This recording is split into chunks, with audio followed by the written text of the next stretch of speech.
This is Jack Hibbs. He's a televangelist, hate preacher, anti-gay, and you know the type. Apparently, he has a feud going with Kenneth Copeland. Check this out. How about Kenneth Copeland? He's like the chief goofball of them all. Oh my God, yes. He's a disciple, by the way, of Kenneth Hagin.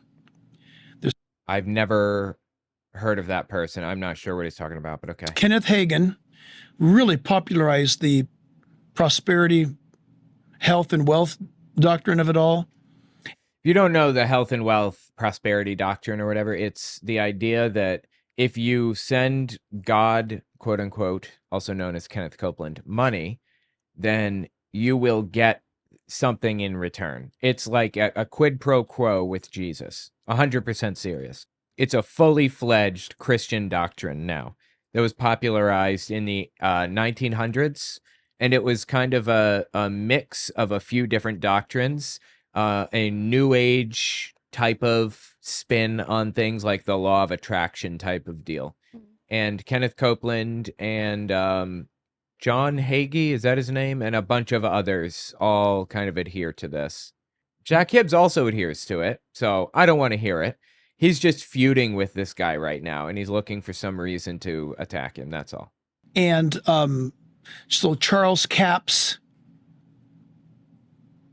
Kenneth Copeland, those guys came out of Kenneth Hagin.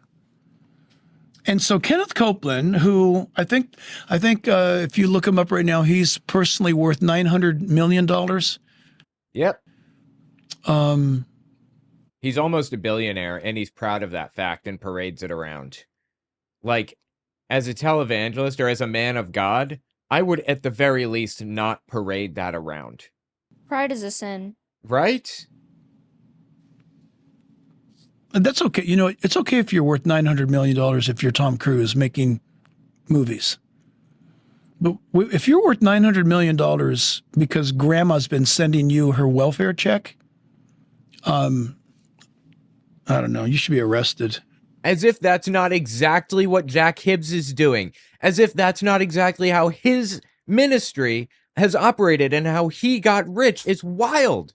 I don't know if you guys knew this about Kenneth Copeland. This is an old video from 1971 of Kenneth Copeland talking about becoming basically how he used to be a scam artist. And most of the time, I don't feel too righteous. Whew. I remember when I first read that, I thought, who, me?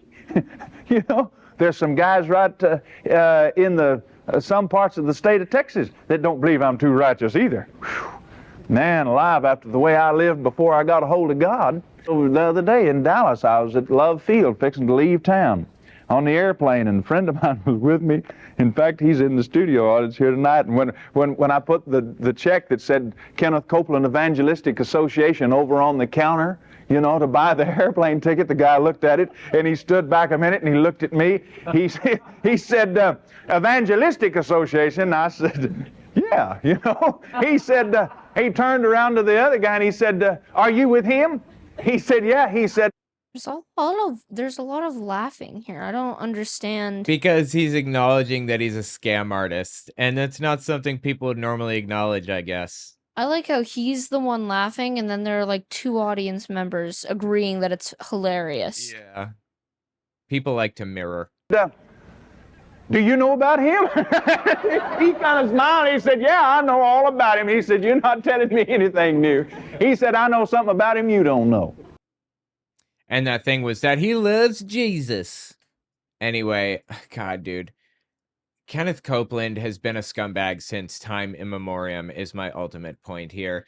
I don't want Jack Hibbs to get a free pass, so we're going to talk about him too in a second, but just check this old clip out from Copeland. Now, I don't care if you have 365 church services a year and then some. If it is not getting any results and nobody is being set free from the storms of life, whatever they are, brother, you're wasting your time. You're wasting a lot of money. You've got a big building out there that would hold a lot of grain. Now, forgive me for speaking blunt, but I don't have a whole lot of time to ease up on you. I'm just going to tell you the truth. I got to tell you, I mean, he is very charismatic. He's very like attention catching.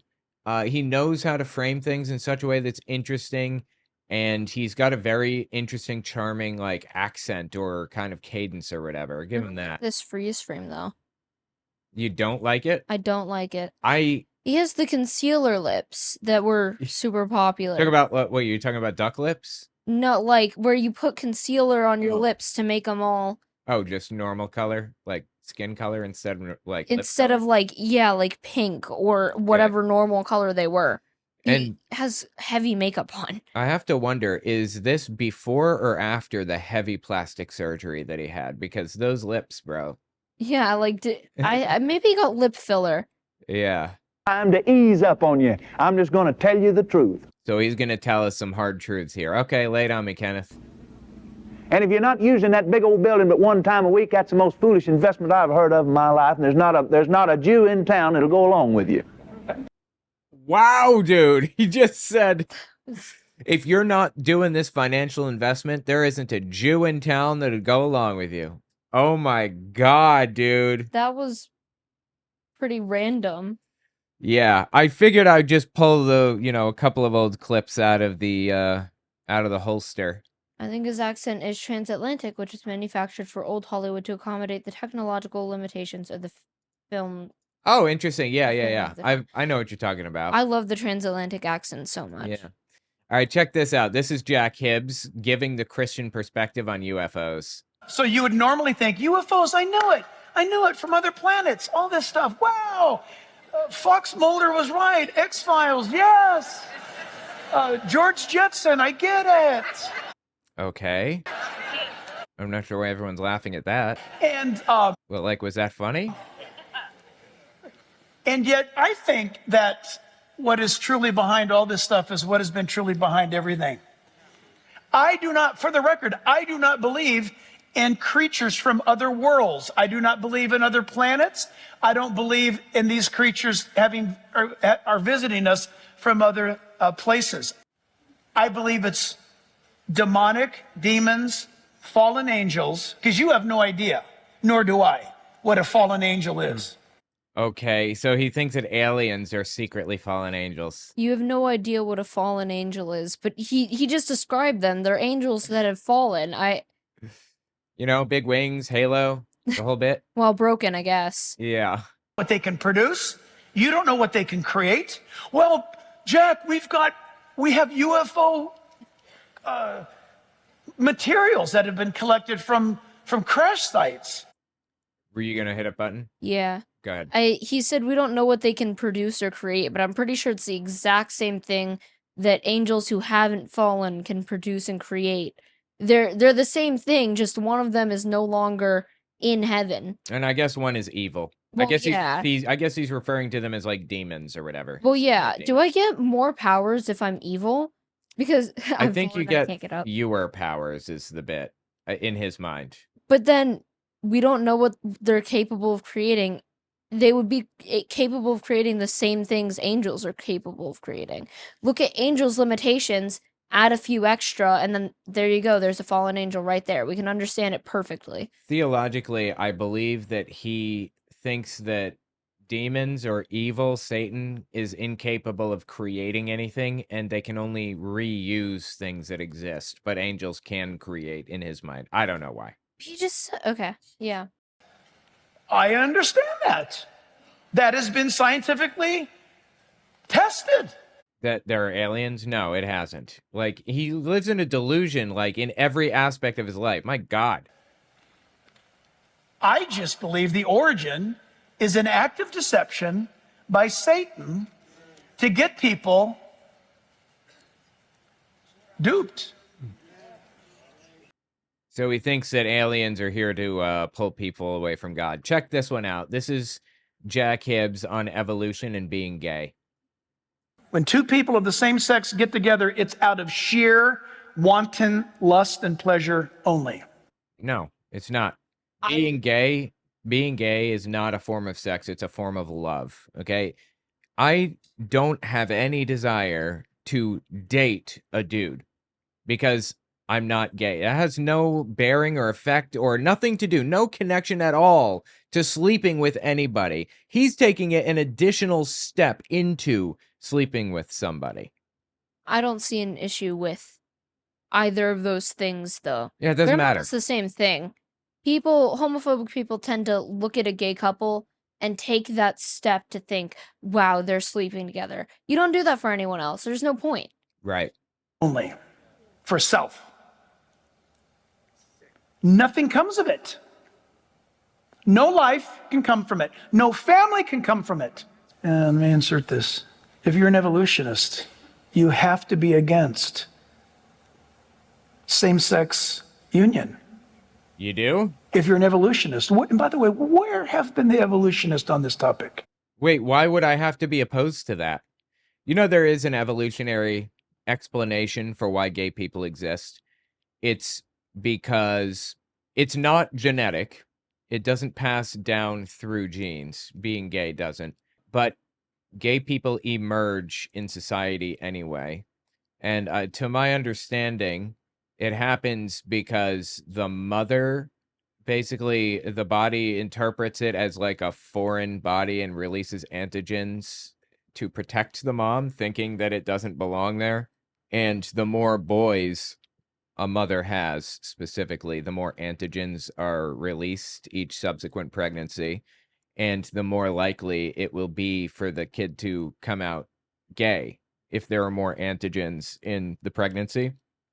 So you get like a family with like 4 or 5 boys. The 4th or 5th boys are likely to be gay, or more likely to be gay at least.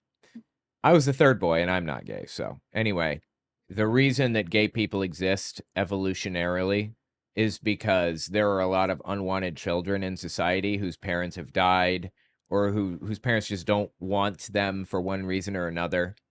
And gay people have always been around in society to take on like the extra children, basically to take care of the children. That's why gay people have not been evolved out of society. Because, listen, if you're an evolutionist, what's one of the statements? It's the survival of the fittest. Okay, that was a statement made like 200 years ago by somebody who's trying to understand how evolution works. Yes. Actually, it's not survival of the strongest. It's survival of those that are most perfectly adapted to their environment. That's what it really means. There are gay penguins, deer, animal, like any animal equivalent. Being gay is not just a human thing. Humans made the choice. If it was a choice, we wouldn't see it in nature at all.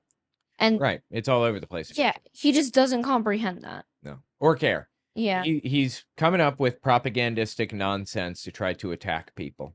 Right? And in evolutionary theory, the survival of the fittest has to procreate.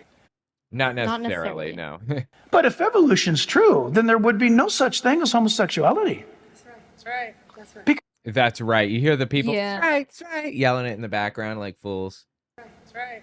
Like they have any clue what they're talking about. Because over the last 400 trillion, billion, zillion, quadbillion, zillion, nillion years, No, I don't think that's a number. evolution would have washed that out. Homosexuality, LGBTQ actions prove the existence of God. No. If they prove the existence of God, then that means God created them. God doesn't make mistakes.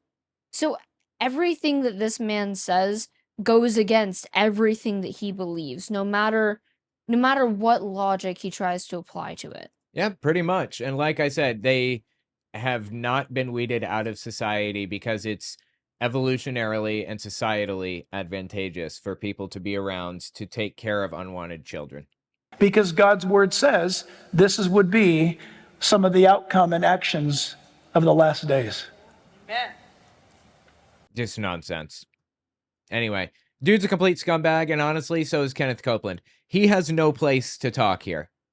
Jack Hibbs doesn't. He takes advantage of people just as readily. He makes fun of people just as much. He's just as big of a scumbag. If not, I might even argue a bigger scumbag than Kenneth Copeland, believe it or not. I want to point out at the beginning of this like clip, he was complaining that a homosexual relationship where it's just sex basically because it doesn't create a human life, which means it's selfish.